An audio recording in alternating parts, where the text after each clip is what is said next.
How would you describe yourself? What do you do for a living? I'm an actor now again. Yeah.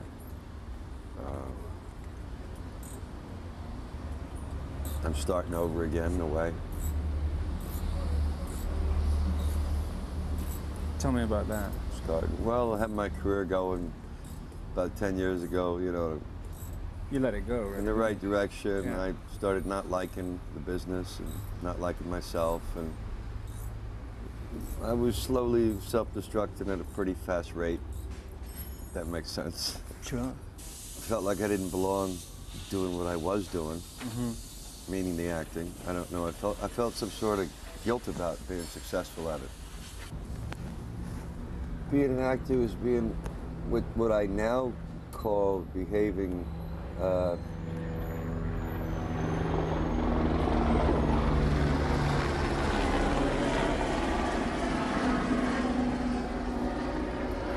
in a professional manner, in a responsible manner. But let's say if a little wrench got thrown in my spokes, I went haywire, and was very consistent with my anger. In my case, I was able to be an actor in Hollywood because I had the ability, and I was able to take a meeting. And I know a lot of boys back from the old days that were very, very good actors, but they couldn't take a meeting, so they never made it past, you know, little dark rooms where people study acting in. How do you take those meetings? What's special about them? Well, it's like in life, you know, it's, you read people, you read and behave accordingly to what, you know, you ask yourself, what do you want? And then you look at, size that person up, and you figure out what it is they want. I used to get a big kick out of getting the job. Yeah.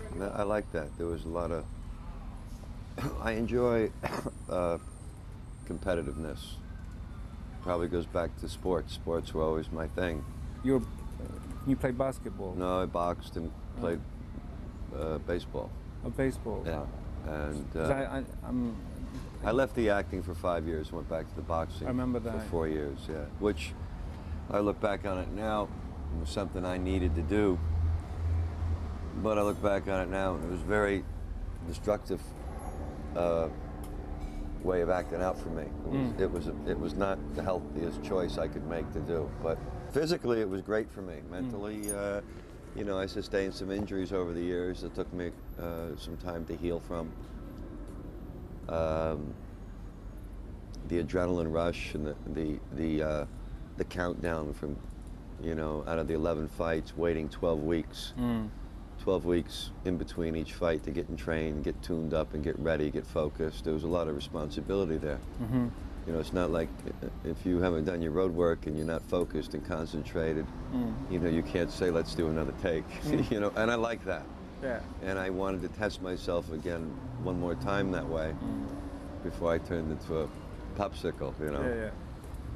Is there anything in acting that even remotely compares to that? I can look at it now because I guess I could have looked at it that way early on, and I did, and that's what drove me. But I can now once again look at it again that way because that challenge of going back to work is there again. You know, I have a terrible reputation, and for me, the first time getting there was hard. The second time was a motherfucker. But for me, you know, coming up and thinking being hard was, and having to be hard for, you know, long stretches of years, you know, before this Hollywood thing. You know, you could turn yourself into, you can get so hard that eventually, you know, you get desensitized. And you can get so hard that it becomes easy to get hard. It's now, for almost 2 years, it's been very, very hard being good. Because that's not your inclination? It wasn't my way, yeah. And so I have to continuously work, something I have to continuously work on. How do you do that? I do it through, I go talk to someone professionally a couple of days a week, and I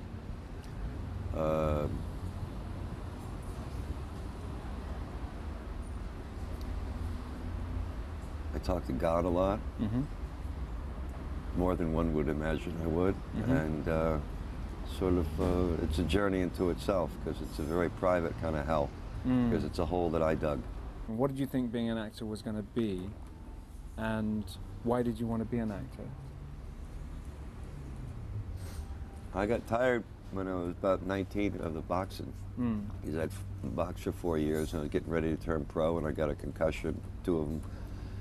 So I needed to take, doctors told me to take some time off. I accidentally got into the acting. And then once I got into it, something clicked, and I started doing it really hard, really did my road work, really wanted to learn it. I didn't really want to be mediocre at it. No. And I really loved it at the time. And since I loved it and I liked it and I didn't want to be ordinary, I really worked. That's all I did was work hard at it. That started to go wrong probably about the time I was working with, I don't want to mention any names, but I was working with a director on a film, and he'd yell at me before I even did anything wrong. Right. I mean, before I did anything wrong, while he hired me, he was yelling at me on the street. Why? Was he expecting trouble? He had heard, because the reputation, the entourage I had at the time warranted that, I suppose. And he wanted me to know he was the boss and that he wasn't going to take any shit. I admired that director a lot, and it hurt my feelings that he'd yell at me for no reason, or he wouldn't say shit to the other person. And from what I heard is, I guess I did misbehave. Yeah. Without even knowing it at the time. Right. So maybe he was right and I was wrong. Yeah. You once said something which I think kind of nailed it for a lot of male actors in this town, which was that, and tell me if I'm misquoting you, because that happens.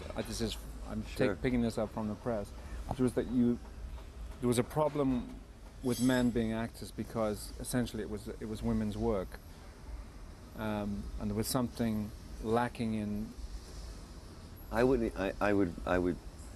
Your quote is right. I did say that at one time, but I think since I've made that quote, there's something I'd like to requote. I think women. I shouldn't have said it was women's work, because women are much stronger than men. It just is work that I think where it went sort of south for me was that there's a level of mediocrity that the industry settles for that antagonized my sensibility. Yes. Yeah. Yeah. Well, I think that was one of the reasons I went back and tested myself with the fighting. Yeah. You know, there's nothing like, you can talk to any professional,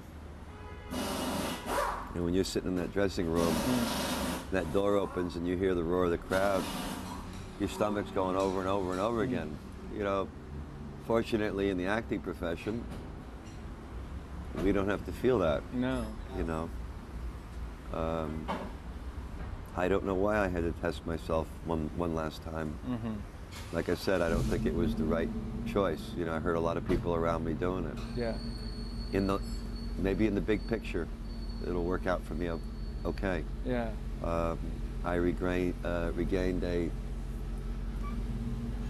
accepting myself being an actor, and feeling very, very fortunate that I have an opportunity to do such a profession, which I was losing. I lost all appreciation of that at the time when I stopped doing it. But do you feel now that it is something? I feel great doing it now. Do you think it's worthy? Yeah, I think it's worthy.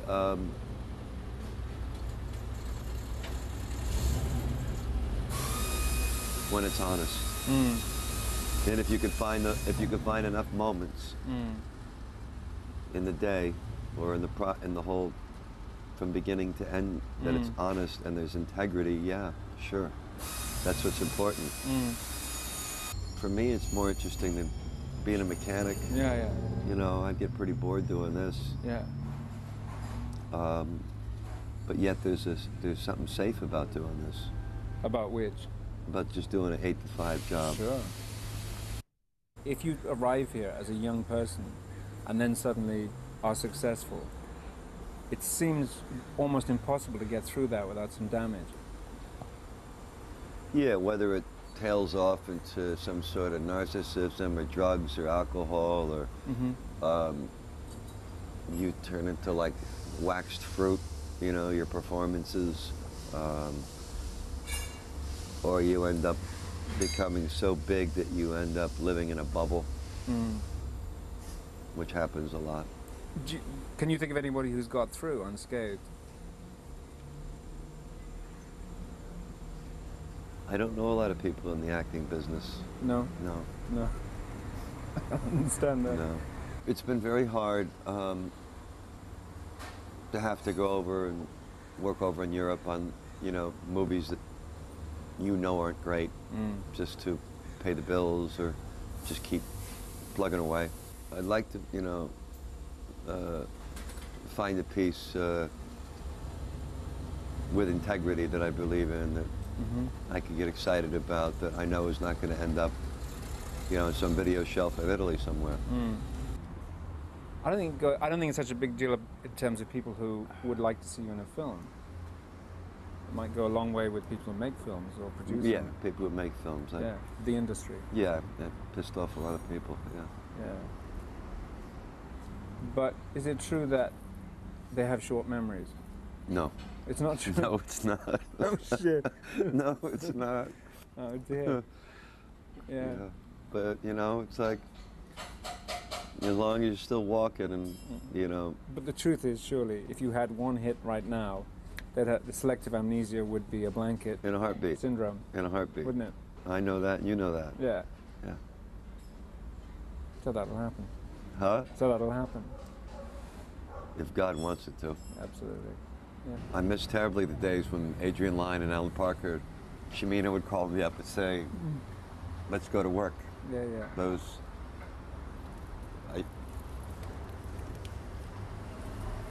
yeah. Yeah. Yeah.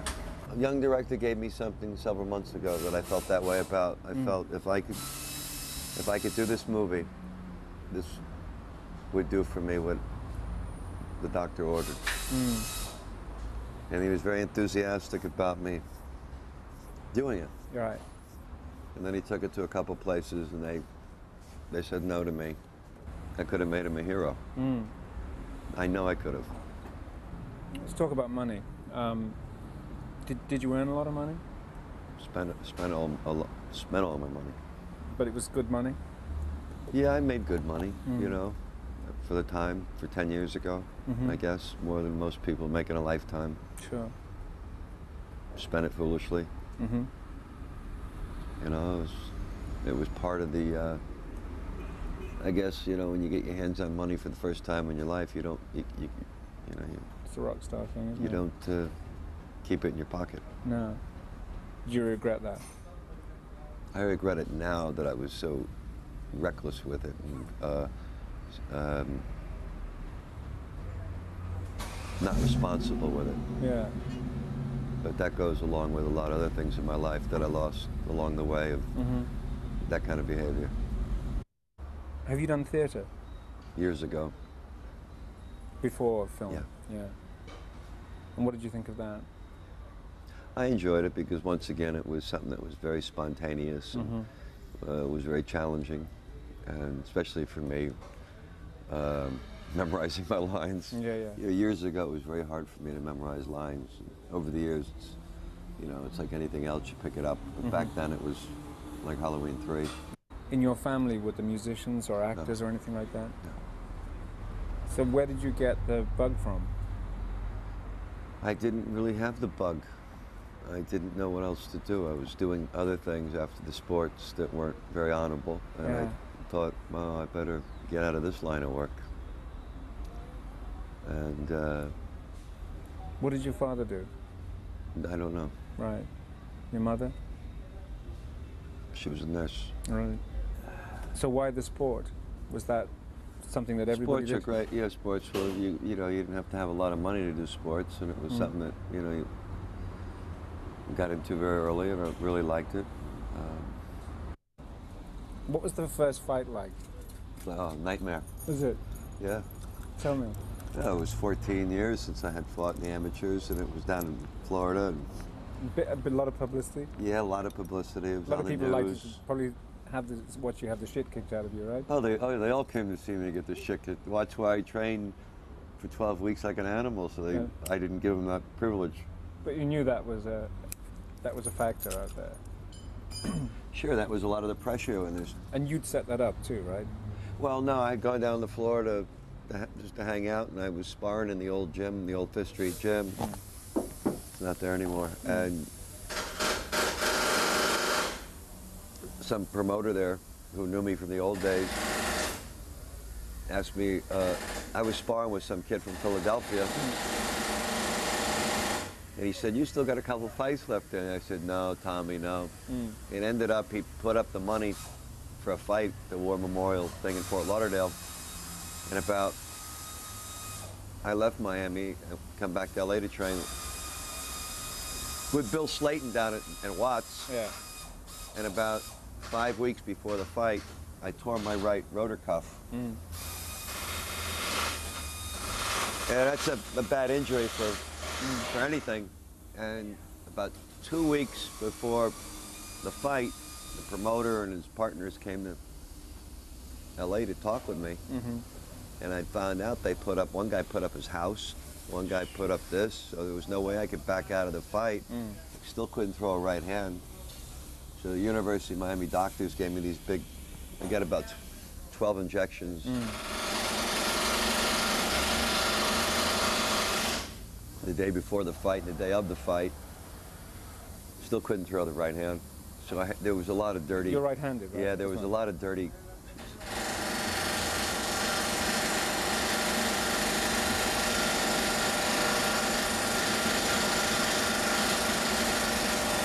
There was a lot of dirty infighting going on, but you know, I couldn't sit there and say, "Excuse me, I can't throw my right hand." You know, it was like. So you kept quiet about that? Yeah. And I couldn't pull out because the boys put up all their money. How many rounds? It was a 6-round fight that I won, and then I kept going. I didn't think I was going to keep going. Was it a point victory or? Yeah. Yeah. And how was the actual fight then? Dirty. But tell me how it felt. It was scary walking into the ring, and there was like 20,000 people there, and it was. No shit. Yeah, I had a long robe on, and my knees were shaking. Man. So it was funny to see Chris Dundee come in and going, "What the hell are you doing back here?" And see Roberto Duran and Nigel Benn and a lot of the guys. Nigel Benn was there. Yeah. And so Nigel was sitting there talking to me, and he left for a little while. Yeah. After the fight, I said, "Nigel, where the hell did you go?" Yeah. He said, "Oh, mate," he said, "I walked down the hall. I saw the guy shaping up who you were going to fight, and I had to go out and have a cigarette. I was so nervous." Because I was fighting some big tattooed lump who just got out of prison. Wow. And, God bless him, he's passed away now. But what of? Drugs. Great guy, though. Yeah. And it hit me a good right hand in the first round. He did? Yeah, he was called Steve the Hammer Powell. He had a beautiful right hand. Yeah. God bless him. So in fact, you'd never had a fight like this in your life before? No, just amateur fights. You'd never had this audience? You'd never had this pressure? No, it was the audience that was getting to me. Sure. And I was thinking, okay, I've got to move, like I couldn't move really. My natural way would be move to his left. Yeah. That was where his gun comes from. Yeah. So I'd have to move to the left and then stutter step to the right to stay awake when he'd throw the right hand. We were fighting with a very thick mat, and you can't move, Right. It's like a slugger's ring. They purposely put in a slow, Just so you know. a slow floor, and it was like fighting in a phone booth. It was like a 12-foot ring or something. Christ. And he caught me in the first round, and Did I you see saw like stars? all gray. Yeah, got a little gray there. Yeah. But I used to spar with very good, very really world-class fighters to get in shape. So the club fighters weren't that difficult for me, as long as I did my road work. Right. Yeah. When the decision was made vocal, how did you feel? I wasn't satisfied. No? No. Why not? Because I didn't knock him out, and because I couldn't throw my right hand. Right. Did you get hurt in this period? Now and again. You get your head hurt? My nose was broke 3 or Yeah. 4 times, and my cheekbone was broken once. And Did you worry about your brain? yeah, Yeah. Well, not till everybody else did. Right. But I mean, going in, that must have been in your mind. No, that wasn't it was the fear of losing. Right, it's stronger. Yeah, So how many fights did you do? 11. Uh, I won 9, 2 draws. so why did you stop at that point then? I stopped because I was doing an examination, physical examination, and my doctor recommended that it was time to stop. But was this a cathartic period for you? Did you kind of rethink stuff? No, I wasn't thinking about anything. It was a very destructive period for me. Was it? Yeah. Like I said, I hurt people around me. I had no business hurting. I had a responsibility to myself and to someone else that I don't know where my head was at.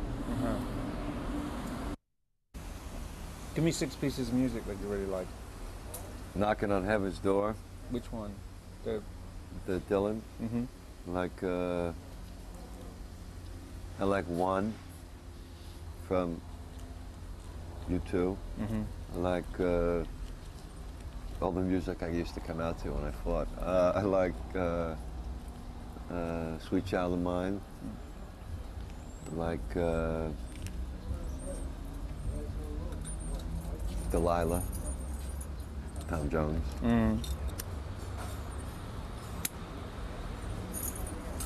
There's a couple Christopherson songs I like.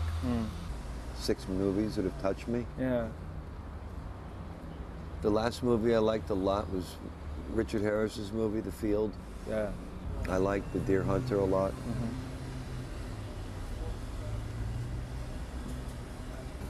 I like Sierra Madre a lot. Yeah. And actors?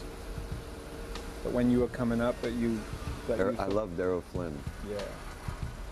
Wouldn't want to have lived his life though. It's too painful. Yeah. Montgomery Clift, Marlon Brando, Richard Harris, Terrence Stamp. I like Loretta Young. Faye Dunaway. Yeah. Charlotte Rampling. All right, man. Okay. I think we're done. All right. Thank you. Thank you.